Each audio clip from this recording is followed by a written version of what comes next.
అంటే ఇది అన్ఎక్స్పెక్టెడ్ అంటే పూర్తిగా మీరు ఎక్కడ ఇట్లా ఇండికేషన్ కూడా రాలేదు మీకు? ఎక్స్పెక్ట్ చేయలేదు అసలు మాకు ఇండికేషన్ అంటే. కాకపోతే ఏమంటే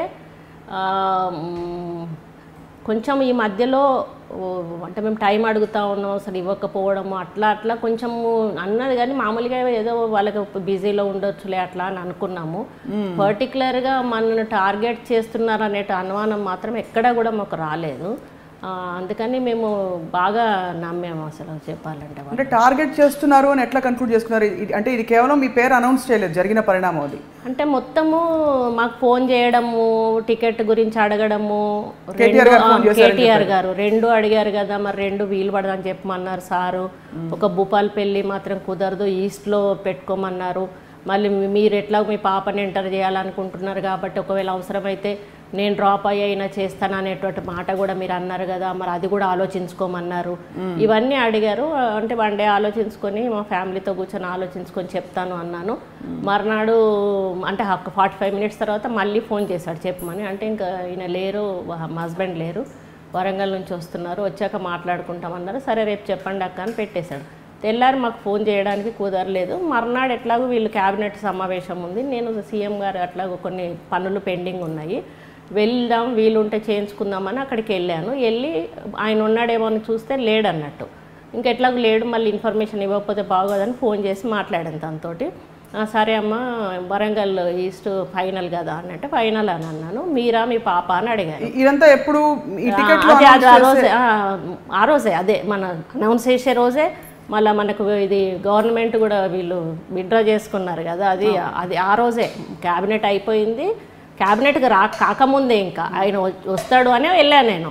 ఇంకా అప్పటికి ఆయన రాలే, మిగతా వాళ్ళందరూ వచ్చారు. నేను ఫోన్ చేస్తే ఫోన్ ఎత్తాడు. అయితే పాప మీరా కన్ఫర్మ్ అంటే నేనే అన్నా కన్ఫర్మ్ చేసేయమని చెప్పండి. సరే అక్క చెప్తానన్నారు. ఇంకా అది మనం చెప్పేసినట్టే కదా, ఇప్పుడు మన సైడ్ నుంచి ఏం ఆబ్జెక్షన్ లేదు. మళ్ళీ ఇంత లోపల ఆయన లోపలికి కూడా వచ్చాడు. లోపలికి వచ్చినప్పుడు కూడా మళ్ళీ ఇట్లా కలిసాడు కానీ నమస్తే పెట్టాను. ఇక ఆయన బిజీగా పైకి వెళ్ళిపోయినాడు. తర్వాత వాళ్ళది క్యాబినెట్ మీటింగ్ అయిపోయింది. సీఎం గారు గవర్నర్ దగ్గరికి వచ్చి మళ్ళీ ఇంటికి వెళ్ళిపోయాడు డైరెక్ట్ సీఎం గారు. వెళ్ళిన తర్వాత ఒక 3-4 కడియం శ్రీహరి, పల్లారాజ్ రెడ్డి వాళ్ళు ఎవరెవరినో పిలుచుకున్నారు ఈ టికెట్ల డిస్కషన్ కోసము. పిలుచుకున్న తర్వాత ఒక 10-15 నిమిషాలకి కేటీఆర్ గారు వెళ్ళారు. వెళ్తున్నప్పుడు నేను లేచి మాట్లాడబోతే మళ్ళీ వస్తా అనుకుంటే వెళ్ళిపోయినారు. అంటే దాటేసినట్టు అనిపించిందా? అట్లని కాదు, మామూలుగా అందరినీ కూడా అట్లాగే అనేసి వెళ్ళిపోయినారు. అంటే ఆయన పిలిచారు కాబట్టి త్వరగా వెళ్ళిపోతున్నారు. ఇక సరే అని కూర్చున్నాక మళ్ళీ మా హస్బెండ్ కూడా ఫోన్ చేసి ఒక మాట చెప్పినామా అని అడిగారు ఇక్కడ నుంచి. అంటే చెప్పాను అని చెప్పాను. మళ్ళీ ఎందుకైనా మంచిది మళ్ళీ ఒకసారి చెప్పు అని అన్నారు అన్నట్టు. సరే అని చెప్పేసి సీఎం గారి దగ్గర ఉన్నారు కదా అని ఈయనకు ఫోన్ చేస్తే ఈయన ఫోన్ ఆఫ్ ఉంది. వాళ్ళ పిఏను అడిగాను. ఆయన ఏమన్నాడు, లోపల ఉన్నారక్క మరి మాట్లాడించమంటారంటే పర్లేదు సంతోష్ లోపల ఉన్నాడా అని అడిగాను. అంటే సంతోష్ లోపలే ఉన్నాడు అక్క అంటే నేను సంతోష్కి కాల్ చేస్తాలే అని చెప్పాను. సంతోష్కి కాల్ చేశాను. ఆయన కట్ చేస్తూ ఉంటే నాకు పక్కనే ఉన్నాడని డౌట్ వచ్చేసి నేను మెసేజ్ పెట్టాను. సంతోష్ ఇట్లా కేటీఆర్ అన్న ఫోన్ బంద్ ఉన్నది, ఒక మాట ఇన్ఫర్మేషన్ ఇచ్చేసాయి, వరంగల్లో ఈస్ట్ నా పేపర్ ఫైనల్ చేయమని చెప్పేసేయమని డిక్లేర్ చేయమని చెప్పు అని చెప్పి ఓకే అక్క అని ఆయన రిప్లై ఇచ్చాడు. ఇక అసలు నాకు ఎక్కడ డౌట్ ఎట్లా వస్తుంది, మనకు ఫోన్ చేయకపోతేనో లేకపోతే మనకు టికెట్ గురించి అడగకపోతేనో అట్లా డౌట్ వస్తుంది. అన్ని విధాలుగా మాట్లాడినాక ఇంకా డౌట్ ఎక్కడి నుంచి వస్తుంది? మరి ఒకటేదో 1 of the 2 రైట్ అయి ఉండాలి. ఒకటి వాళ్ళకి ముందే ఇవ్వకూడదని తెలుసు అయితే మళ్ళీ మరి ఎందుకు ఈ మధ్యలో ఈ మంతనాలు నమ్మించినట్టే అనిపించింది నాకు. మనకి ఎటువంటి డౌట్ రాకుండా నమ్మించినట్టే అయితే అక్కడ ఏమన్నాడంటే సంతోష్కి ఫోన్ చేసినప్పుడు అక్క నిన్న మీ టికెట్ గురించి అడిగితే మళ్ళీ ఫోన్ చేస్తా అని చేయలేదట మీరు అని ఒక మాట అన్నాడు. అంటే నేను ఎట్లాగే ఇక్కడికి వస్తున్నా కదా ఇక్కడ చెప్పేద్దామని నేను ఫోన్ చేయలేదు అని అన్నాడు. అంటే అప్పుడు బహుశా టికెట్స్ డిస్కషన్ వచ్చి ఉంటుంది, అప్పుడు కానీ అడిగి ఉంటారు మరి చేసిండ్రా ఫోను అంటే అప్పుడు ఏమని చెప్పాడు మరి చేయలేదు రిప్లై లేదు. వాళ్ళ దగ్గర రిప్లై ఉన్నా లేకున్నా మళ్ళీ అట్లీస్ట్ ఒక మాట కన్ఫర్మ్ చేసుకోవాలి కదా, ఏమన్నా మళ్ళీ మీరు రిప్లై చేయలేదు మళ్ళీ మేము ఇట్లా ఫైనల్ చేస్తున్నాం టికెట్స్ మరి మీరు డిసైడ్ చేసుకున్నారా అని కాల్ చేయాలి కదా. మళ్ళీ వాళ్ళ దగ్గర నుంచి కాల్ రాలేదు. కానీ నేను డైరెక్ట్గానైతే డిక్లేర్ చేసే రోజు చెప్పినప్పుడు అప్పటికైనా కూడా అవకాశం అయితే ఉంది కదా, అప్పటికి ఇంకా అనౌన్స్ కూడా చేయలే టికెట్. అదొకటి ఇప్పుడు నిజంగా మీకు టికెట్ ఇవ్వాలనే ఆలోచన ఉంటే ఒకటి అంటే మీరు ఒక్క ఫోన్ చేయలేదని చెప్పి ఊరికే లేదు కదా, అసలు వాళ్ళు కూడా ఫోన్ చెయ్యరు కదా, నాకు ఇచ్చే అవకాశం లేనప్పుడు ఇవన్నీ ఎంక్వైరీలు చేయడము, ఇవన్నీ అడగడము, ఎక్స్ప్లెనేషన్స్ అడగడము, ఇవన్నీ కూడా చేయాల్సిన అవసరం లేదు కదా వాళ్ళకంటే. నన్ను ఇస్తున్నాము అనేటువంటి ఒక మభ్యపెట్టేటువంటి కార్యక్రమమే జరిగింది. మభ్యపెడతారు, నేరుగా చెప్పొచ్చు కదా మీరు. అంటే చెప్పలేదు కదా, ఇప్పటి వరకు కూడా చెప్పలేదు కదా. నేరుగా చెప్పే వాళ్ళు అయితే ఇప్పటి వరకు, ఇప్పుడు నేను మొన్న ప్రెస్ మీట్ పెట్టాను, మీరు కారణం ఏంటి చెప్పండి అన్నారు. ఈరోజు ఎవరు కారణం చెప్పలేదు కదా అసలు. వాళ్ళు కారణం చెప్పడానికి ఏముంది, లేదు ఎక్కడ కూడా. మీరు తొందరపడి ప్రెస్ మీట్ పెట్టారని నొచ్చుకున్నట్టు ఏమైనా వార్తలు వచ్చాయి? అసలు ప్రతి ఒక్కరు కూడా అప్రిషియేట్ చేశారు. అసలు కేవలం మన తెలంగాణ సైడ్ నుంచే కాదు, ఆంధ్ర సైడ్ నుంచి కానీ, నా నియోజకవర్గం కాదు, అన్ని ఈవెన్ గజ్వేల్ నుంచి కూడా, గజ్వేల్ నుంచి, నిజామాబాద్ నుంచి, ఇప్పుడు ఎవరైతే సిరిసిల్ల నుంచి వాళ్ళు ప్రాతినిధ్యం వహిస్తున్నటువంటి సిద్దిపేట నుంచి, అన్ని జిల్లాల నుంచి కూడా నాకు ఫోన్స్ వచ్చాయి. మీరు నిర్ణయం మంచిదక్క, మంచి పని చేశారు, మీ పొలిటికల్ లైఫ్ను మీరైతే ఆగం చేసుకోలేరు కదా, కంపల్సరీ మీరు తీసుకున్న నిర్ణయం మంచిది. అందులో ఉండి డిక్లేర్ చేయకపోయి ఉంటే ఇప్పుడు మాది ఎట్లుంటుంది? మన మొత్తానికి మనం వాల్యూ పొడగొట్టుకున్న వాళ్ళం అయితే, మన వాల్యూ పోకముందే కాపాడుకోవడానికని బయటికి రావాలి మనం. ఎందుకంటే ఇప్పుడు ఒక రీజన్ తోటి వచ్చాం, మన రీజన్ లేకుండా ఆయన టికెట్ అనౌన్స్ చేసినాక మనం వచ్చి ఉంటే అది మన తలపొగరవుతుంది. కానీ ఈరోజు వాళ్ళు అనౌన్స్ చేయలేదు కాబట్టి ఈరోజు మనలాంటి వ్యక్తిని వాళ్ళు కావాలని అవాయిడ్ చేయడము అనేది స్పష్టంగా ప్రజలకు అర్థమైపోయింది. అందుకని ఈరోజు ప్రతి ఒక్కరు కూడా అప్రిషియేట్ చేశారు. మీరు ఒక మాట అన్నారు మొన్న, పొమ్మన లేక పొగబెట్టారు. అంతే కదా, పొమ్మన లేక అంటే నన్ను నెక్స్ట్ క్యాబినెట్ వస్తుంది, క్యాబినెట్లో కంపల్సరీగా కేటీఆర్ గారిని, అంటే ఎంపీ ఎలక్షన్ల వరకు అయితే కేసీఆర్ గారు ఉంటారు ముఖ్యమంత్రి, ఆ తర్వాత ఎంపీ ఎలక్షన్స్ కేసీఆర్ గారు వెళ్తారు, కేటీఆర్ గారిని ముఖ్యమంత్రిని చేస్తారు. అంటే కేటీఆర్ గారికి ఏంటంటే ప్రశ్నించే తత్వం తన వెనకాల చుట్టుపక్కల ఉండకూడదు అనేది ఉందేమో అని అంటే నాకు అనిపిస్తుంది. ఎందుకంటే ఆయన కొంచెం హెడ్ వెయిట్ మనిషి, ఆయన చెప్పింది, ఆయన విన్నదే చెప్పింది నడవాలనేటువంటి ఒకలాంటి ఆలోచన ఉన్నటువంటి. అట్లా నేను ఒకవేళ గెలుస్తాను అనుకోండి, మళ్ళీ ఇక ఈసారి ఇవ్వకపోతే ప్రజలు ఎవరు కూడా ఊరుకోరు. 5వసారి గెలిచినాక కూడా మంత్రి పదవి అది ఇచ్చినప్పుడు తన క్యాబినెట్లో ఉండాల్సి వస్తుంది. అటువంటి ఫీలింగ్ అంటే ఈ మధ్యలో కూడా మాకు కాన్స్టిట్యున్సీ వైజ్గా కూడా ఆయన మున్సిపల్ కార్పొరేషన్ మినిస్టర్ కాబట్టి కొన్ని చోట్ల మాకు క్లాషెస్ వచ్చాయి.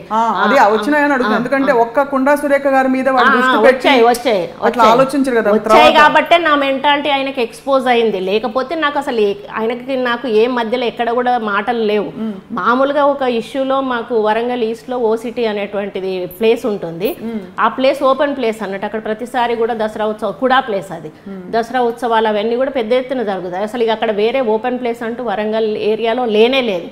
దాన్ని వీళ్ళు ఏం చేశారంటే కూడా చైర్మన్ గారు మేము ఆక్షన్ పెడతాము అని చెప్పి పెట్టారు. మా హస్బెండ్ ఉండి అది ఆక్షన్ పెడితే ఎట్లా, అసలు ప్లేసే లేకుండా అయిపోతుంది అని చెప్పి అంటే ఆయన ఏం చెప్పాడు, ఇక్కడికి వచ్చేసి ఈయనకి మమ్మల్ని బెదిరిస్తున్నారు మురళి గారు, అమ్మకుండా మళ్ళీ వాళ్ళ మధ్యలో ఒక ప్రైవేట్ ల్యాండ్ ఉంది, ఆ ల్యాండ్తో పాటు ఈ ల్యాండ్ అంతా ఆక్రమించుకోవడానికి వాళ్ళు అది కుట్ర చేస్తూ ఉన్నారు అని చెప్పి అట్లా ఈయనని ఫీడ్ చేశాడు అన్నట్టు. ఫీడ్ చేసినాక నేను మామూలుగా ఫోన్లు ఎత్తారు, వీళ్ళు ఫోన్లలో మాట్లాడారు ఇట్లాంటి ఇష్యూస్. అయితే ఒకసారి అసెంబ్లీలోనే కలిసినప్పుడు నేను పక్కన పోయి కూర్చున్నాను, నేనే వెళ్ళి కూర్చున్నా, చెప్పండి అక్క అని అన్నాడు. అంటే ఏం లేదు అని అంటే ఆ ల్యాండ్ ఇష్యూనేనా అని అన్నాడు. అంటే అవును అని అన్నా. లేదు అదే మాకు కలెక్టర్ గారికి చెప్పేసి ఓపెన్ యాక్షన్ పెట్టేయమని స్ట్రిక్ట్గా ఇన్స్ట్రక్షన్స్ ఇచ్చేశాడు. ఇస్తే నేను కలెక్టర్ గారికి ఎన్నిసార్లు ఫోన్ చేసినా కూడా లేదమ్మా మినిస్టర్ గారు పర్ఫెక్ట్ అంటే దాని మీద చాలా ఇంట్రెస్టెడ్గా ఉన్నారు, కంపల్సరీ చేయాల్సిందే అంటే నేను మాట్లాడతానులేండి అని. ఇక్కడ ఇట్లా అసెంబ్లీ నడుస్తుంది. పక్కన కూర్చోగానే ఏమన్నారంటే అసలు ఎందుకు ఆపాలి, దేనికోసం ఆపాలి, ఆపాల్సిన అవసరం ఏమున్నది, ఆపడానికి అంత మీకేమో ఇంట్రెస్టు అని అట్లా అసలు మామూలుగా ఒక ఎమ్మెల్యేతో మాట్లాడే పద్ధతిగా మాట్లాడలేదు ఆయన. మాట్లాడేసి అసలు కనీసం నా నుంచి మళ్ళీ ఏం రిప్లై వస్తుంది అది కూడా వినకుండా టక్కుమని లేచి వెళ్ళిపోయి తన ప్లేస్లో కూర్చున్నాడు.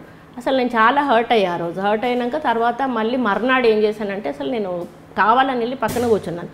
కూర్చొని నేను అన్నాను, ఏంటన్నా ఇది కరెక్ట్ అనిపిస్తుందా మీకు, అసలు మీరు ఏం తెలుసుకొని మీరు నన్ను ఆ విధంగా మాట్లాడాల్సి వచ్చింది, జరిగిన విషయం ఏంటి, వాళ్ళు ఏం ఫీడ్బ్యాక్ ఇచ్చారు, మీరు వాస్తవాలు తెలుసుకున్నారు, అసలు అక్కడ మీరు అనుకుంటున్నారు మేము కబ్జా పెట్టడానికి ఇట్లా అది చేసి ఉంటామని మీరు అనుకుంటున్నారు, కానీ ఎవరైతే ఆ మధ్యలో ఉన్నటువంటి వ్యక్తి ఉన్నాడో ఆ వ్యక్తి ప్రైవేట్ అతన్ని మేము పోలీస్ స్టేషన్లో పెట్టించాము. ఆయన చుట్టుపక్కల ల్యాండ్ ఆక్రమించుకోవడానికి ట్రై చేస్తే మేము పోలీస్ స్టేషన్లో పెట్టించాము 2 సార్లు. మీరు కావాలంటే తెలుసుకోండి, ఆ ల్యాండ్ను కాపాడడానికి మేము ప్రయత్నం చేస్తూ ఉంటే మీరు ఈ విధంగా చెప్పడం అయితే కరెక్ట్ కాదన్న. ఇంకోటి అన్నాను, మీరు ఎదిగే లీడరు మీరు ఈ విధంగా ఎవరో చెప్పిన మాటలు పట్టుకొని ఒక సీనియర్ ఎమ్మెల్యేని ఒక లేడీని పట్టుకొని మీరు ఈ విధంగా మాట్లాడడం కరెక్ట్ కాదు. నిన్న మీ బిహేవియర్ నాకు నచ్చలేదు, నేను చాలా హర్ట్ అయ్యాను. ఇక ముందైనా కూడా ఇట్లాంటివి చేసేటప్పుడు కొంచెం వెనుక ముందు తెలుసుకొని మంచి చెడు తెలుసుకొని మాట్లాడండి అన్న అని అక్కడ ఒకటి అన్న. అదొకటి. తర్వాత మళ్ళీ మా కాన్స్టిట్యున్సీలో మామూలుగా డెవలప్మెంటల్ వర్క్స్ ఏమన్నా ఉంటే పెట్టండి పెద్ద ఎత్తున అని చెప్పేసి కలెక్టర్ గారు ఫోన్ వచ్చిందట. పెడదాం మేడం అంటే సరే అని చెప్పేసి నేనే హైదరాబాదు తెలంగాణ భవన్కి వెళ్ళి ఆయనతో టైం తీసుకున్నాను. అక్కడ వయసులో ఎవరో కలుస్తున్నారు, ఆయన ప్రోగ్రామ్ ఉందని వాళ్ళ పిఏ చెప్తే నేను డైరెక్ట్ అక్కడికి వెళ్ళిపోయాను. అక్కడ టైం ఇచ్చాడు, 1/2 అవర్ 45 మినిట్స్ కూర్చున్నాము.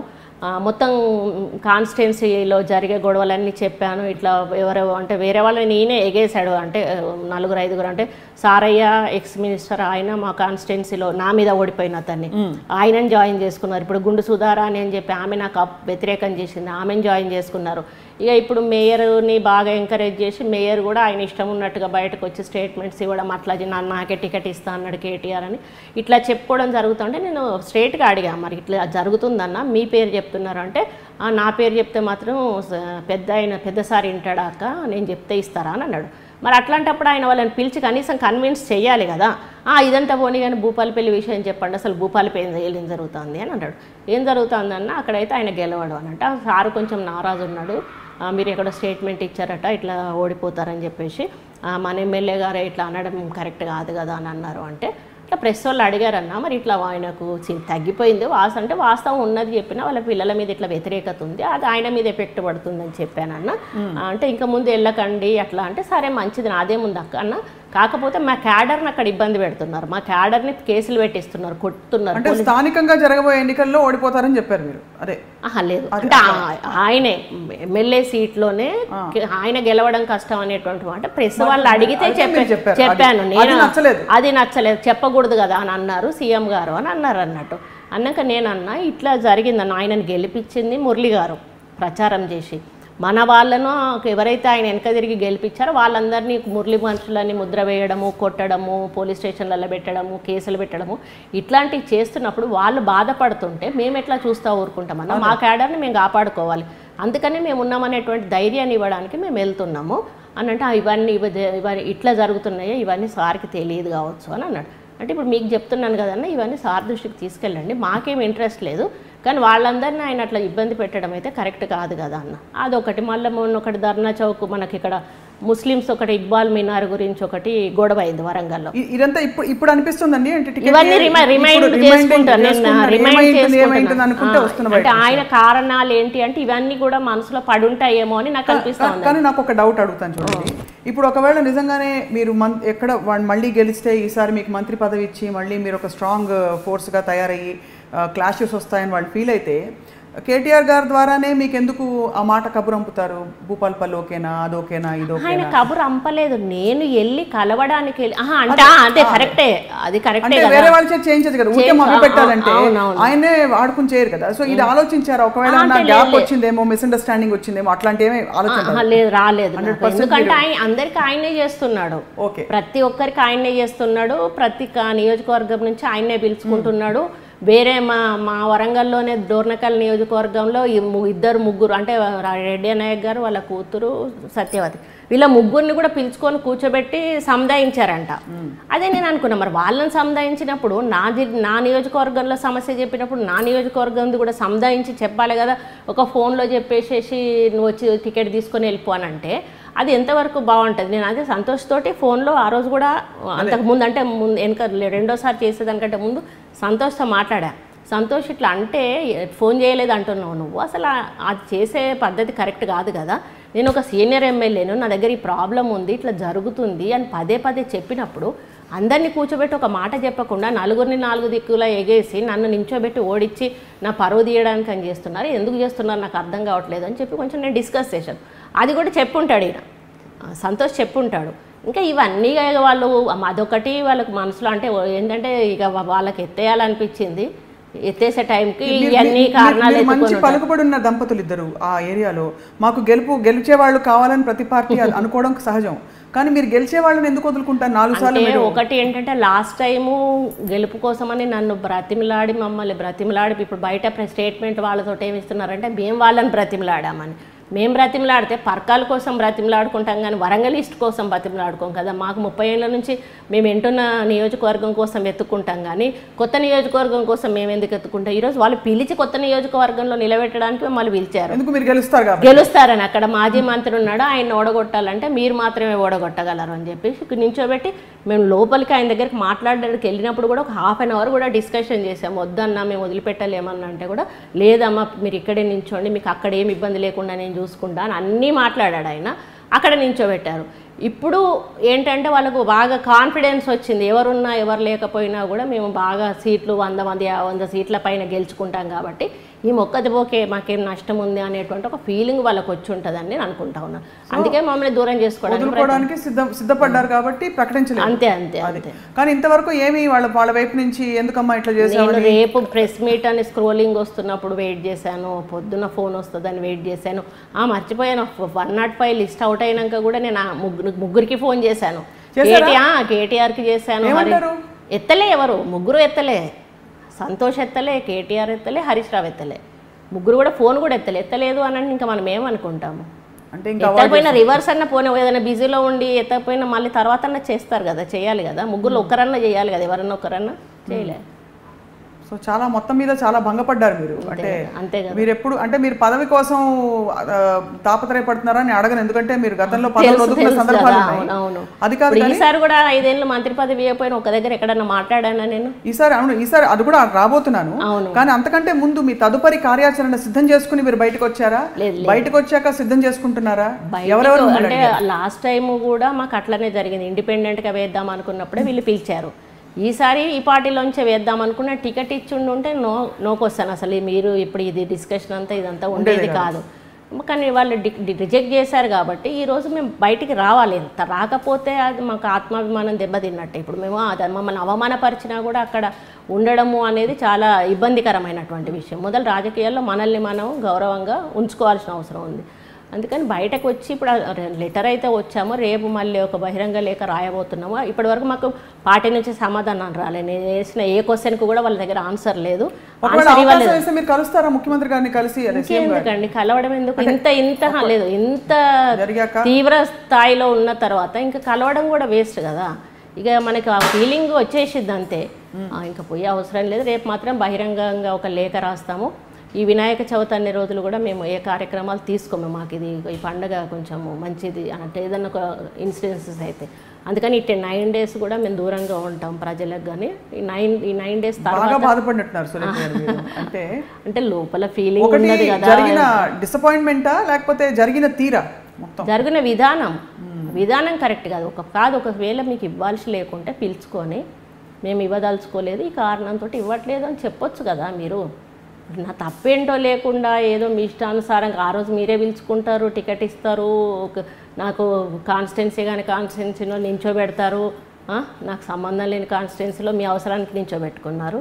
ఈరోజు మళ్ళీ ఏ కారణం లేకుండా ఎందుకు నన్ను పక్కన పెట్టేశారు?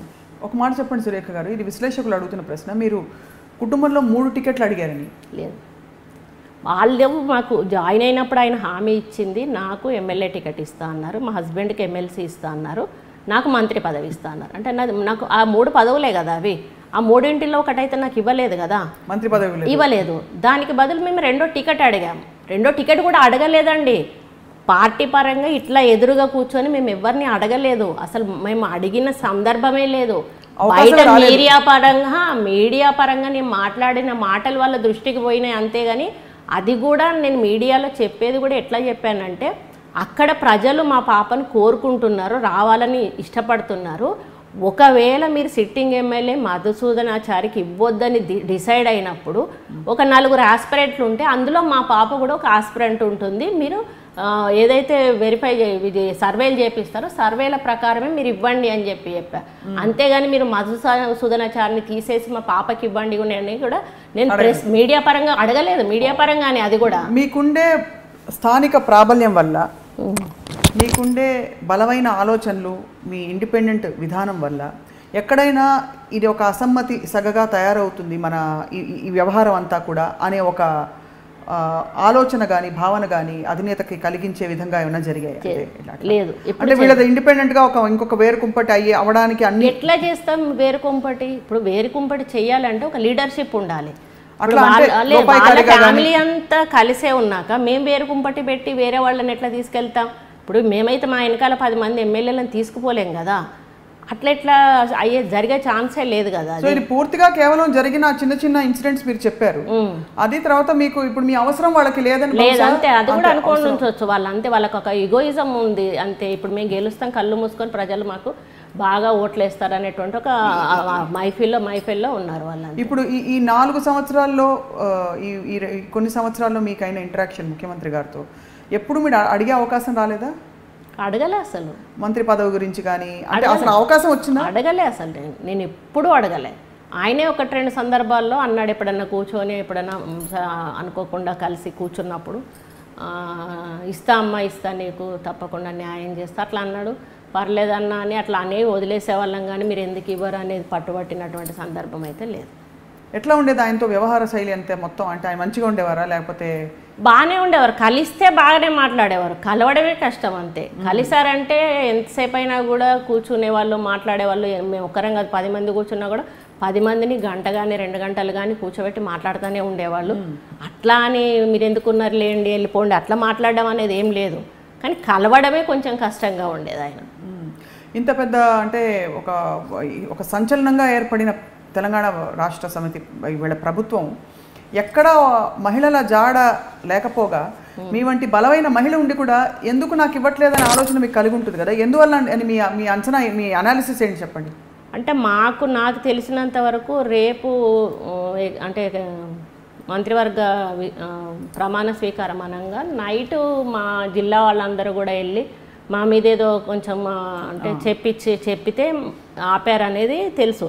కానీ మేము జాయిన్ అయ్యే రోజు కూడా చెప్పాము, అన్న మా మీద ఇట్లా వ్యతిరేకత చెప్పేవాళ్ళు చాలామంది ఉంటారు, అది దయచేసి నమ్మకండి. రాజశేఖర రెడ్డి గారి దగ్గర కూడా అదే పనిగా చెప్పేవాళ్ళు. అంటే లేదమ్మా అట్లాంటిది నమ్మం. తర్వాత చాలా రోజుల తర్వాత మేము అసలు వెళ్ళడం మానేస్తే మళ్ళీ ఒక రోజు ఎప్పుడో పిలిపించుకున్నారు, ఒక 1 ఇయర్కి అట్లా మంత్రివర్గం అయిపోయినాక. అప్పుడు కూర్చోబెట్టుకొని చెప్పారన్నట్టు, ఇట్లా జరిగింది, తప్పు జరిగింది, ఏదో ఒకటి న్యాయం చేస్తాలేండి అని అట్లా చెప్పారు. అంతే తప్పితే మేము ఎప్పుడు కూడా మళ్ళీ ఎందుకు చేయలేదు అనేటువంటి మాట అడగలేదు. చైర్మన్ తీసుకోమన్నారు, ఏదన్నా తీసుకోమంటే స్టేట్ చైర్మన్ అంటే నాకు అవసరం లేదు, వద్దు అని చెప్పాను, నాకు ఇంట్రెస్ట్ లేదని చెప్పాను. అంటే అది ఇది అయ్యే వరకు అది తీసుకోండి అన్నట్టుగా ఏదైనా చేసే వరకు మళ్ళీ అది ఇచ్చినాక మనకు ఇది ఇచ్చేసాం కదా అని అంటారు, అది అవుతుంది కాదు, దాంతో మనకు వచ్చేది కూడా ఎక్స్పెక్ట్ చేశారు మీరు. అంటే ఏ మంత్రి పదవి ఇస్తే బాగుండేదని మీరు అంటే సమర్థవంతంగా మీరు నిర్వర్తించడానికి అట్లా ఏమన్నా? నాకు ఏది ఇచ్చినా కూడా నేను చేయగలను. మంత్రి పదవి చేశారు. అవును, నాకు అట్లేం లేదు. నాకు సబ్జెక్ట్ ఏదైనా కూడా త్వరగా నేను గ్రహించగలుగుతాను, ఏదైనా కూడా నేను వాటి మీద నిర్ణయాలు కూడా తీసుకోగలుగుతాను. నాకు అంత పవర్ ఉందనేది నాకైతే విశ్వాసం. సో ఇంత జరుగుతున్న క్రమంలో మీ వారు మురళి గారు మీకు ఏం సలహా ఇచ్చారు? ఎలా మీకు అంటే ముఖ్యంగా ఈ ఎపిసోడ్లో మా ఆయనను బాగా అప్రిషియేట్ చేయాలి. ఎందుకంటే మా ఆయన మామూలుగా చాలా ఇట్లాంటి వాటిలలో వెంటనే డిసప్పాయింట్ అవ్వడం కానీ, కొంచెము ఇరిటేట్ అవ్వడం కానీ అట్లాంటివి చేస్తూ ఉంటారు. ఈ పార్టీలో ఉన్నాం కాబట్టి 4 సంవత్సరాలు కూడా ఆయన అసలు ఏమాత్రం కూడా ఆవేశానికి లోను కాకుండా చాలా ప్రశాంతంగా ఏమీ మాట్లాడకుండా ఉన్నటువంటి వ్యక్తిగా ఉండిపోయినాడు. అది కొంతమందికి ఎదుటి వాళ్ళకు కూడా అసలు కొండమురళి ఇంకోసారిలాగా మారిపోయాడు అనేటువంటి ఫీల్ని కలిగించే విధంగా ఆయన ఉన్నాడు నిజంగా చెప్పాలంటే. అది కూడా కొంత మాకు మైనస్ అయింది, ఎందుకంటే ఆయన హార్ష్గా ఉండడం అట్లా ఉన్నప్పుడే ఆయనకు ఒకలాంటి పేరు అట్లా ఉండేది. కానీ వరంగల్కి వచ్చిన తర్వాత ఇప్పుడు అంటే ఇట్లాంటి వాళ్ళు ఎదురుగా మాట్లాడడానికి కూడా అమ్మో ఈయన గురించి మాట్లాడాలా అని అటువంటి కొంచెం ఆలోచించేవాళ్ళు. కానీ ఇప్పుడు ఎవరు పడితే వాళ్ళు కూడా మాట్లాడేటువంటి అవకాశం ఈ పార్టీ చేయబట్టి వచ్చింది. అంటే అంటే మనమేం మాట్లాడతలేం కదా, మనం ఏది పడితే అది మాట్లాడి ఉంటే వాళ్ళకు కొంత భయం ఉంటుంది. మనం మాట్లాడమే మానేసాం కదా, మాట్లాడడం మానేసిన వాళ్ళకి ఎదుటి వాళ్ళకి అవకాశం ఇచ్చినట్టు. అంటే బాగా క్వైట్ అయితే అయిపోయాం కదా. చాలా మంది అడుగుతుంటే నవ్వి ఊరుకునేదాన్ని. ఏం చెప్తాం, ఈ పరిస్థితి అంతా మేము ఎక్స్ప్లెయిన్ చేయలేం కదా, మనకు స్వాతంత్రం లేదనేది చెప్పలేం కదా. ఆంక్షలు అయితే ఉండేవి, ఆంక్షలు అంటే వాళ్ళు వద్దు అనేవాళ్ళు కాదు, కానీ మాట్లాడితే ఏం జరుగుద్దో అనేటువంటి ఒక అభద్రతాభావం అంతే ఉంటుంది. అది మాత్రం పార్టీలో ఉందంటారు. అంతేగా. సో చాలా అంటే ఒక్కసారిగా మొత్తం మీరు ఎక్స్పెక్ట్ చేసి ఇంకా పోటీ చేయబోతున్నాను అని అనుకుంటున్న టైంలో ఇలాంటి పరిణామాలు మళ్ళీ అంటే ఇప్పుడు టికెట్ ఇచ్చిన ఈ 4 సంవత్సరాలు ఇదే పరిస్థితి ఉండేది. 5 సంవత్సరాలు అది వాళ్ళు ఇవ్వకపోవడము. నేను ఈరోజు నా వాయిస్ విన్న తర్వాత అసలు ఒక్కొక్కరు అసలు మామూలుగా ఎన్ని ఫోన్స్ అంటే అసలు ఆ ఫోన్స్ ఏంటక్క మీరు ఇంత పవర్ ఉండి ఇంత వాక్చాతుర్యం ఉండి మీరు ఆ పార్టీలో ఇన్ని రోజులు ఎట్లా ఉన్నారు, ఎట్లా ఉండగలిగారు అని ఈ విధంగా మళ్ళీ వాళ్ళ ప్రచారం కూడా ఎట్లా చేస్తున్నారు, వాళ్ళు చేసి మేము ఆల్రెడీ కాంగ్రెస్ వాళ్ళతో మాట్లాడుకున్నాము అంటే నేను అదే అంటున్నా. కాంగ్రెస్ వాళ్ళతో మాట్లాడుకొని ఉంటే మీరు ఆధారాలు బయట పెట్టొచ్చు కదా. ఇప్పుడు కాంగ్రెస్ వాళ్ళతో మాట్లాడుకొని పోవాలని చెప్పేసి ఇవన్నీ మా మీద పుట్టిస్తున్నారంటే మీరు టికెట్ ఇస్తే నేను పోయి ఉంటే మీరు అనాలి. మీరు టికెట్ ఇవ్వరు, కారణమేమో నా మీద నెట్టేస్తారు, మీరే మాట్లాడుకొని బయటికి పోతున్నారని చెప్పేసి. ఇదేమన్నా అసలు ఒకదానికొకటి అతికే విధంగా ఉండాలి కదా ఒక మాట చెప్తే. అంటే న్యాయంగా మీరు అనేది ముందు వాళ్ళు చెప్పాలి అసలు టికెట్ ఇవ్వలేదు. ఇప్పుడు ఆమె ఆల్రెడీ కాంగ్రెస్ వాళ్ళతో టచ్లో ఉంది, అటు పోయేదానికి ప్రయత్నాలు చేస్తూ ఉంది కాబట్టి మేము టికెట్ ఆపామని చెప్పాలి. ఇప్పటికైనా కూడా మరి ఆ పార్టీ నుంచి చెప్పాలి కదా. కానీ ఇంకా అసలు అర్థం కాని విషయం ఏంటంటే ఒకవేళ ఇవ్వద్దు అని అనుకుని ఉంటే సైలెంట్ గా ఉండొచ్చు. ఫోన్లు చేయాల్సిన అవసరం ఓకేనా, 2 కష్టము ఒకటి ఇస్తాము అని చెప్పి ఆశ కల్పించి మనం ఆలోచింపజేసి ఏం ఆలోచించి అలా చేస్తుంటారా అని ఒక కలుగుతుంది. అంటే వాళ్ళ మైండ్ లో ఏం నడుస్తుంది, నిజంగా ఇద్దాం అనుకుని ఆ టైంలో ఉండి తర్వాత ఏమన్నా వచ్చిందా ఇబ్బంది లేదు, ఆ టైం నుంచే వాళ్ళు వద్దనుకున్నారు కానీ ఇప్పుడు గొడవ అయిపోతుంది అనుకున్నారు. అదంతా అసలు నాకు ఆలోచనకు వస్తలేదు నిజంగా చెప్పాలంటే. మామూలుగా అసలు మనం కొంచెమన్నా ఏదన్నా విషయం జరిగితే దాని గురించి కొంచెం అనలైజ్ చేసుకోగలుగుతాం, కానీ ఈ విషయంలో మాత్రం ఏ రకమైన అనలైజ్ చేసుకోలేకపోతున్నాను నేను. అన్నిటికంటే మించి అఫ్ కోర్స్ ఇంత ప్రెస్ మీట్ జరిగింది, అదే కదా అవుతుంది. కనీసం అంటే మధ్యవర్తులు ఎవరో ఉంటారు కదా రాజకీయాల్లో. అదే నేను అంటున్నా, మరి మీకు బాధ అనిపించినా మీ కొడుకు ఇబ్బంది అనిపించినా ఎవరో ఒక పద్మాదేవేందర్ రెడ్డితోటో ఇంకెవరో మహిళలతో అన్నప్పుడు కనీసం ఫోన్ చేపించి ఏమక్క కొంచెం ఉండండి ఏదన్నా ఉంటే మాట్లాడుకుందాం, ఆ ప్రెస్ మీట్ దాకా పోవడం ఎందుకని కనీసం ఒక మాట చెప్పించవచ్చు కదా. అంటే వాళ్ళకి ఆ ఉద్దేశం లేనట్టే కదా, కన్విన్స్ చేసే ఉద్దేశం లేనట్టే కదా, వాళ్ళకి అర్థమైపోతుంది కదా. సో అయితే మీరు ఎక్కడ ఇప్పుడు మాట్లాడుకోలేదు అయితే కాంగ్రెస్ లో కానీ ఎవరు మిమ్మల్ని పిల్లలు? అంటే వాళ్ళు ప్రయత్నాలు చేస్తారు కానీ ఇప్పటి వరకు అయితే మేమైతే ఎవరితో మాట్లాడలేదు. ఎవరెవరు చేశారు ప్రయత్నాలు? అంటే మా హస్బెండ్కు అన్ని పార్టీల నుంచి వస్తున్నాయి, ఎక్కడెక్కడో అంటే చిన్న పార్టీలు ఉంటాయి కదా, వీళ్ళు వాళ్ళు అనకుండా ఏదో అన్ని ఇది అది అనకుండా అందరూ చేస్తూనే ఉన్నారు. అందరికీ మాకు పర్లేదు, ఇప్పుడు ఏం మాట్లాడాం మేము. వినాయక చవితి అయిపోయే వరకు మేము ఎవరిని కలవం మాట్లాడమని అదే మాట చెప్తా ఉన్నాం, కలవం కూడా. ఇప్పుడు మీ వారి ఎమ్మెల్సీ ఇదేమిటి పరిస్థితి ఏమిటండి? అంటే ఇప్పుడు తనైతే యునానిమస్గా గెలిచారు, ఓట్ల ద్వారా గుర్తు ద్వారా ఓట్లు వేయించుకొని గెలిచింది కాదు. బీఫామ్ అయితే సబ్మిట్ చేశారు. అది ఎట్లా ఉంటుంది అనేది మనం లీగల్గా ఒపీనియన్ తీసుకోవాలి. నేను అడిగేది ఏంటంటే వాళ్ళు ఎమ్మెల్యేలను జాయిన్ చేసుకున్నప్పుడు అయితే వాళ్ళు రాజీనామాలు చేయించలేదు, వాళ్ళకైతే ఆ నైతిక హక్కు లేదు. ఒకవేళ మోరల్ వాల్యూస్ పాటించాలి అని మేము అనుకున్నప్పుడు మేమేం చేయాలా అని మేము ఆలోచించుకోవాలి. వాళ్ళు డిమాండ్ చేస్తే మేము చేసేది కాదు, అది అనకూడదు అనే నైతిక హక్కు లేదు వాళ్ళకి. అది మేము లీగల్గా చూసుకుంటాం, అది ఇంకా నాకు ఐడియా లేదు. అది కానీ కొంతకాలం అలా కొనసాగచ్చు మీ వారు ఎమ్మెల్సీగా. కొనసాగవచ్చు. వాళ్ళైతే డిస్క్వాలిఫై చేసే అధికారం ఉంటే మాత్రం వాళ్ళు నవల పాలవ్వడం ఎందుకు అని అంటే వాళ్ళని డిస్క్వాలిఫై చేయాల్సిందే కదా. ఆ ఎమ్మెల్యేలు ఎవరైతే వేరే గుర్తు మీద గెలిచి వచ్చి మీ పార్టీలో ఉన్నారో వాళ్ళను డిస్క్వాలిఫై చేయమని డిమాండ్స్ వచ్చినా కూడా మీరు చేయలేదు కదా. అట్లా చేస్తే వాళ్ళే తప్పులో పడతారు. కాకపోతే ఇప్పుడు ఇక పాపనా మా హస్బెండ్ అనేది కూడా ఇంకా డిసైడ్ కాలేదు. ఒకవేళ తను భూపాలపల్లి నుంచి ఉంటే మీకెందుకు అంటే ఇంకా పాప వెంటనే రాజకీయాల్లోకి రావాలనే ఉత్సుకత ఎందుకు ఉందంటే బికాజ్ అంటే తను ఇంట్రెస్ట్ ఉండేది ఉన్న 30 years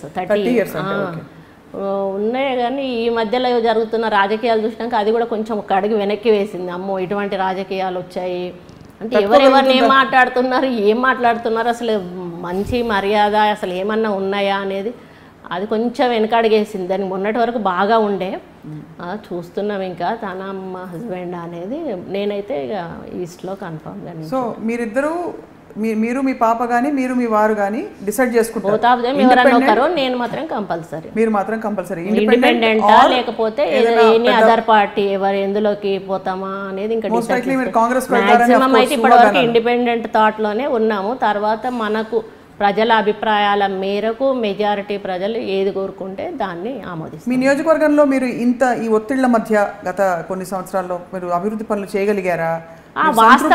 వాస్తవంగా దాంట్లో నేను ఎక్కడ కూడా తప్పు పట్టాను. ఎందుకు అనంటే మాకు అదృష్టం ఏంటంటే ఉప ఎన్నికలు కడియం శ్రీహరి గారు రాజీనామా చేసి ఎంపీ ఉప ఎన్నికలు వచ్చాయి. అప్పుడు తప్పనిసరి పరిస్థితుల్లో గవర్నమెంట్ ఏది అడిగితే అది శాంక్షన్ చేసేసింది. అప్పుడు నేను మ్యాక్సిమం వర్క్స్ చేసుకున్నాను. మళ్ళీ ఆటోమేటిక్గా ఇది వచ్చేసింది. ఇది ఇక్కడ కార్పొరేషన్ ఎలక్షన్స్ అయినప్పుడు మావి కూడా అయినాయి కదా, వరంగల్ కార్పొరేషను. అప్పుడు కార్పొరేటర్ల కోసం అని చెప్పి అప్పుడు కొంత ఫండ్ సీఎం గారి దగ్గర నుంచి డైరెక్ట్ తీసుకున్నాము.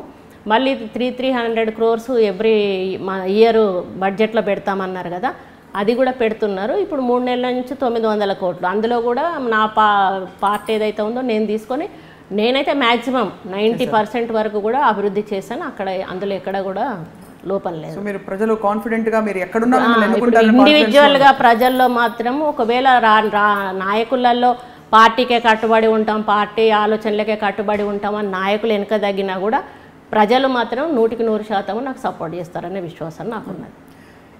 1-2 ప్రశ్నలు సురేఖ గారు.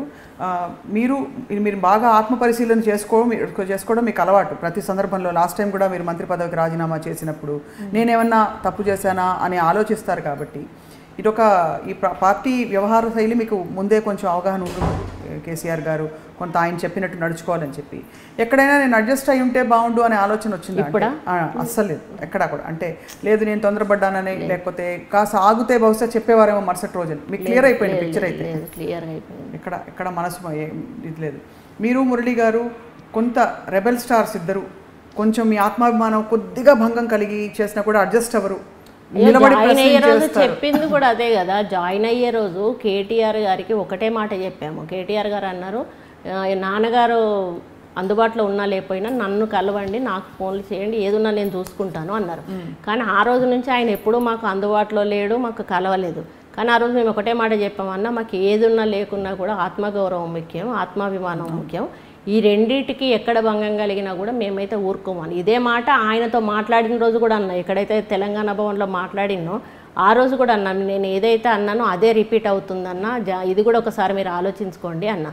ఇప్పుడు అదే జరిగింది. వాళ్ళు ఇప్పుడు ఎట్లుందంటే మెడబట్టి బయటికి గెంటలేక గెంటినంత పని చేశారు. అంతే, గెంటడం ఒకటే తక్కువ అన్నట్టే కదా. ఇప్పుడు మీరు ఇవ్వలేదు అంటే నువ్వేం చేసుకో అంటే వాళ్ళ నన్ను ఏమనుకున్నారా అనేది ఒకటి నాకు అర్థం కాలేదు. అట్లా చేస్తే నోరు మూసుకొని పడి ఉంటుంది అనుకున్నారా, ఏమనుకున్నారు అని నాకు అర్థం కాలేదు. ఎందుకంటే పోయినా పర్లేదు అనుకున్నారా? అట్లా పోయినా పర్లేదంటే పోయినా కూడా నోరు మూసుకొని పోం కదా.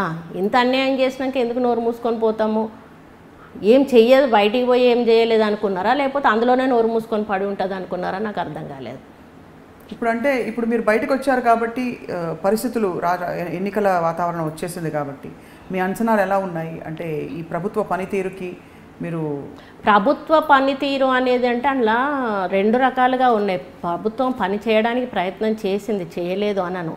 అన్నీ సక్సెస్ కావు ప్రభుత్వ ప్రయత్నాలన్నీ కూడా. ఇప్పుడు మొన్న సభతోటి చాలా బాగా మైనస్ వచ్చింది జనాలలో.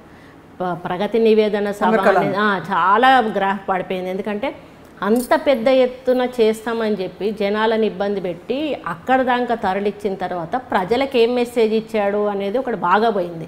అక్కడ ఏదో వరాల జల్లులు కురిపిస్తాడు అని ఎంప్లాయీస్ ఎక్స్పెక్ట్ చేశారు, అన్ఎంప్లాయీస్ ఎక్స్పెక్ట్ చేశారు. ప్రజలు కూడా ఇంకా మాకేమన్నా సంక్షేమ పథకాలు చేస్తారని ఎక్స్పెక్ట్ చేస్తారు. అది చాలా ఫ్లాప్ అయిపోయింది. అదొకటి జరిగింది. ప్లస్ ఈ రైతు బంధు పథకం ఒకటి కూడా నాకు అది అంటే ఎందుకు నచ్చలేదు అంటే అది చేయాల్సిన పథకమే, కానీ ఎకరం అరెకరం ఉన్న రైతుకు ఇస్తారు, 100 ఎకరాలు ఉన్న రైతుకు కూడా ఇస్తున్నారు. మీరు 100 ఎకరాలు ఉన్న రైతుకు 4 లక్షలు వస్తాయి, అరెకరం ఉన్న రైతుకు 2000 వస్తాయి. నేను అన్నాను 5 ఎకరాలో 4 ఎకరాలో కట్ ఆఫ్, 10 ఎకరాలో కట్ ఆఫ్ పెట్టేసి అంతవరకు ఉన్న రైతులకు ఇచ్చి మిగతా వాళ్ళకి ఈ పథకం వర్తించదు అంటే వాళ్ళకు పెట్టిన డబ్బు కూడా వీళ్ళకి 4000 ఇచ్చే చోట 5000, 6000 ఇంకొక 1000, 2000 ఎక్కువ ఇచ్చి ఉండుంటే అది ఇంకా మంచిగా ఉండేది కదా. ఇంకొక స్కీమ్ ఒకటి ఉంది, జ్యోతిరావు పూలే అని చెప్పేసి ఒకటి ఉంటుంది. ఆ జ్యోతిరావు పూలే స్కీమ్లో 20 lakhs అన్నట్టు. అది 20 lakhs బయట దేశాలలో పోయి చదువుకోవడానికి. ఒక వ్యక్తికి మీరు 20 లక్షలు పెట్టి బయట దేశంలో చదివిపిస్తే ఆ పిల్లోళ్ళు అబ్బాయో అమ్మాయో అక్కడే జాబ్ చూసుకుంటారు, వాళ్ళు అక్కడే సెటిల్ అయిపోతారు. వాళ్ళు ఇక్కడ మన తెలంగాణకు మళ్ళీ ఏమో ఇస్తారు, వెనక్కి ఏమి ఇవ్వలేరు కదా. ఆ 20 లక్షలు ఇక్కడే పెడితే నిరుపేదలకు ఏదన్నా ఇంకొక కార్యక్రమం చేసి 1 లక్ష ఇచ్చే కాడ కళ్యాణ లక్ష్మి ఇంకొక 10,000 20,000 వాళ్ళకి ఎక్కువ ఇచ్చి ఉంటే అది ఒక బాగుంటది కదా. ఇట్లా కొంత ఇప్పుడు అవసరం లేదు. ఇవన్నీ మీరు ఓకల్ గా చెప్పేవారండి, అంటే పథకాల విషయంలో ఎప్పుడు చెప్పే అంటే మామూలుగా మేము ఎమ్మెల్యేలం ఎప్పుడైనా కూర్చున్నప్పుడు జనరల్గా డిస్కస్ చేసేదాన్ని, కానీ మంత్రులతో కానీ సీఎం గారితో కానీ రాజశేఖర రెడ్డి గారు ఉన్నప్పుడు అట్లా ఓపెన్గా మేము డిస్కస్ చేసేవాళ్ళం, కానీ ఈ పార్టీలో ఎప్పుడు కూడా అట్లా డిస్కస్ చేసిన సందర్భాలు ఎట్లా ఉండదండి ఇప్పుడు వాతావరణం? ఇప్పుడు కూడా అంత తలుచుకుంటారు రాజశేఖర రెడ్డి గారిని అంటే కంపారిజన్ గుర్తొస్తుంది కదా. ఇప్పుడు మనం ఒక ముఖ్యమంత్రిని ఈయన ఈ విధంగా చేసినప్పుడు ఆయన అట్లా చేసేవాడే. ఇప్పుడు ఆయన ఏమన్నా అంటే ఆంధ్ర ఆయన అట్లా అని తీస్తారు, కానీ అప్పుడు ఆంధ్రప్రదేశ్ ముఖ్యమంత్రిగా ఉన్నప్పుడు ఆయన ఎట్లా ఉండేవాడు, మేము అందరం కలిసి ఎమ్మెల్యేలుగా ఉన్నప్పుడు ఒక ముఖ్యమంత్రి అనేవాడు ఎట్లున్నాడో చూసాము. ఈవెన్ చంద్రబాబు నాయుడును కూడా చూసాము. ఆయన కూడా రెస్పెక్ట్గా మేము వెళ్ళంగానే రిసీవ్ చేసుకునేవాడు, రిప్రజెంటేషన్ తీసుకునేవాడు, సరే అంత అలా ఊపేవాడు. పని అవ్వడం అవ్వకపోవడం అని తర్వాత మొదలు ఎమ్మెల్యేలను కలవాలి, రిప్రజెంటేషన్ తీసుకోవాలి, దాన్ని ప్రభుత్వ పరంగా ఏదన్నా యాక్షన్ ఉంటే తీసుకోవాలి. అట్లాంటివి కూడా చాలా వరకు ఇక్కడ జరగలేదు వాస్తవంగా. ఇక్కడ ఆ ప్రజాస్వామ్యం లేదు, డెమోక్రసీ లేదు. మళ్ళీ ప్రజలను కలిసేది కూడా ఎక్కడ లేదు కదండి. ఇప్పుడు ప్రజలను ముఖ్యమంత్రిని ప్రజలు స్వయంగా రాజశేఖర రెడ్డి గారు ఉన్నప్పుడు రోజుకు 2,000 మంది అయినా కలిసేవాళ్ళు ఆయనని. ఇట్లా వరుసగా నించుంటే ఫస్ట్ ప్రజలను కలిసిన తర్వాతనే ఆయన ఈ డెలిగేట్స్ ఎవరైనా ఉంటే వాళ్ళ దగ్గరికి వచ్చేవాళ్ళు. అది అయిపోయాక లోపల హాల్లో చాలామంది అంటే 1 2 3 4 అట్లా రూమ్స్ ఉండేటివి, విఐపీస్ అట్లా వాళ్ళందరినీ కలుసుకున్న తర్వాత అట్లీస్ట్ 2.5 hours ఆ క్యాంపులోనే గడిపిన తర్వాత ఆయన సెక్రటేరియట్కి వచ్చేవాడు. సెక్రటేరియట్ కూడా ఆఫీసే ఆయనకి మామూలుగా 10 to 5 కంపల్సరీ 10 to 5 ముఖ్యమంత్రి గారు కంపల్సరీ ఉండేవాళ్ళు. లంచ్ టైంలో ఒక 10 నిమిషాలు అట్లా పడుకునేటోడు. లంచ్ అయిపోయాక కరెక్ట్గా 3 to 4 ఎమ్మెల్యేలకు టైం పెట్టేవాడు. ఆ 3 to 4 ఎమ్మెల్యేలు ఎంతమంది వస్తే అంతమందిని కూడా మొత్తం వాళ్ళ పిటిషన్స్ తీసుకునేవాడు, ఎండార్స్ ఇచ్చేవాడు, పిఏలకు ఇచ్చేవాడు. అయ్యేదైతే వెంటనే వాళ్ళని జీవోలు ఇష్యూ చేయమనేవాడు, లేదా సర్క్యులేషన్ అంటే సర్క్యులేషన్ పెట్టేవాడు. అన్నీ కూడా ప్రతి పిటిషన్ కూడా చూసేవాడు ఆయన మేము ఇచ్చిన అట్లా. అది అంటే అది ఒక సంతృప్తి ఉంటుంది. ఇప్పుడు మేమైనా మా కార్యకర్తలు వచ్చినప్పుడు వాళ్ళని కలవం పో అంటే వేరేలాగా ఉంటుంది. కలిసి సరేలే నాన్న చూద్దాము అని అంటే వాడికి సంతృప్తి, అయ్యో మా ఎమ్మెల్యే గారు మాట్లాడారు పోగానే కలిసారు అని చెప్పి. ఇక్కడ కలిసే వాతావరణం కానీ ఆనవాయితీ కానీ లేదు, ఆయనకు లేదు, ఆయన కొడుకుకి లేదు. కొడుకు చుట్టూ తన అనుకునే ఒక 10 మంది ఉంటారు, ఆ 10 మంది ఎప్పుడు ఉంటారు, ఆ 10 మందికే అవైలబుల్ ఉంటాడు ఆయన. ఈవెన్ ఐఏఎస్ ఆఫీసర్స్ కూడా మేము ఫోన్ చేస్తే చాలామంది లిఫ్ట్ చేయని వాళ్ళు ఉన్నారు. లిఫ్ట్ చేయకపోతే మేము మెసేజ్ పెడితే కనీసం మన నెంబర్ లేదు కావచ్చు అని ఐఎమ్ సో అని మెసేజ్ పెడితే కనీసం అలా రిప్లై ఫోన్ చేసిన వాళ్ళు కూడా లేని వాళ్ళు చాలామంది ఉన్నారు, ఫోన్ చేయని వాళ్ళు కూడా. సో మనం వైండప్ చేస్తూ సురేఖ గారు, మీరు జాయిన్ అయినప్పుడు ఏమనుకున్నారు? వాతావరణం ఎట్లా ఉంటుంది అనుకున్నారు? మంచిగా ఉంటుంది, మంచిగా అందరు మాట్లాడతారు, లేకపోతే మంచిగా మనకు ఒక ఇంపార్టెన్స్ వస్తుంది పార్టీలో, లేదు అంటే ఒక కీలకమైన సీనియర్గా ఉంటే ఒక వ్యక్తితో మాట్లాడినప్పుడు అనలైజ్ చేసుకుంటాము. ఇప్పుడు నన్ను మాట్లాడతా మీరు నా ఫీలింగ్స్ను మీరు స్టడీ చేయగలుగుతున్నారు. అట్లాగే ఆయనతో మాట్లాడినప్పుడు కూడా మేము చాలా ఇప్పటికైనా కూడా ఏంటంటే లంచ్ టైంకి పోతే లంచ్ తనతో పాటు కూర్చోబెట్టి చేపించుకుంటారు. అది వేరు. అది దానికంటే ముఖ్యము మాకు కావాల్సింది ఏంటి అంటే మేము టైం అడిగినప్పుడు ఇవ్వడము, మేము ఏదైనా సమస్య మీకు చెప్పాలనుకున్నప్పుడు వినడము, ఏదైనా రిప్రజెంటేషన్ ఇచ్చినప్పుడు దానికి మీరు స్పందించడము, అవి ముఖ్యంగానే మీతో కూర్చొని భోజనం చేస్తే మాకేమొస్తుంది, ప్రజలకేమొస్తుంది. కానీ ఎంతమంది వస్తే అంతమందికి మధ్యాహ్నం భోజనం పెట్టిచ్చేస్తారు, అలవాటు ఉంది. కానీ అది మానుకొని ఇట్లాంటివి చేసుకుంటే బాగుండేది, ఇంకా కొంచెం దగ్గర అయ్యేవాళ్ళు ఎమ్మెల్యేలు. ఇప్పుడు నేనే కాదండి, టీఆర్ఎస్లో ఇప్పుడు ఉన్నటువంటి ప్రజెంట్ ఎమ్మెల్యేలు అందరిలో ఉన్నట్టు మరి భావాలు ఇవి, వాళ్ళు ఎవ్వరు కూడా బయట చెప్పుకోలేదు. మేము షేర్ చేసుకున్నాం. ఇప్పుడు మొదటి ఎవ్వరు చెప్పుకోలేదు. అంటే 2001 నుంచి కూడా ఉన్నటువంటి వాళ్ళు కూడా ఉన్నారు ఇప్పుడు ఎమ్మెల్యేలుగా, వాళ్ళది కూడా ఇదే సేమ్ ఫీలింగ్. అసంతృప్తి ఉందంటారు. అసంతృప్తి లేదు, కలవరు, కలిస్తే బాగుండు, అట్లీస్ట్ ఒక గంట అన్న ఎమ్మెల్యేలకు టైం పెడితే బాగుండు, లేకపోతే వారానికి ఒకసారి అన్న పెడితే బాగుండు. అంటే ఏమో మరి అంటే జిల్లాకు ఒక వారం నెలకు ఒకసారి ఒక జిల్లాకు వాళ్ళకు పెడితే బాగుండు. ఇట్లా రకరకాలుగా వాళ్ళ అభిప్రాయాలు.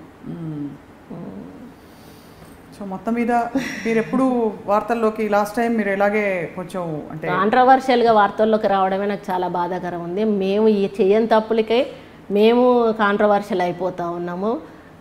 అదే నా బాధ. అసలు నిజంగా మేము తప్పు చేసి బయటకు వచ్చి మాట్లాడితే అది పర్లేదు, కానీ ఎవరో చేసిన నిర్ణయాలకు ఎవరో తీసుకున్న దానికి ఈరోజు మేము ఈ విధంగా మాట్లాడి రావడం బాధగా. మీకు మురళి గారికి ఉండే ఇండివిజువల్ నేచర్ ఏదైతే ఉందో అంటే ఆత్మాభిమానం, ఆత్మగౌరవం అని కొంచెం అంటే మీరు డెఫినెట్గా మీ సీనియారిటీకి కావాల్సిన గౌరవాన్ని, ఆ ఇంపార్టెన్స్ని కోరుకుంటారు కాబట్టి మీకు యాక్చువల్లీ ఏ పార్టీలో అయినా సుదీర్ఘకాలం మనుగడ సాగించే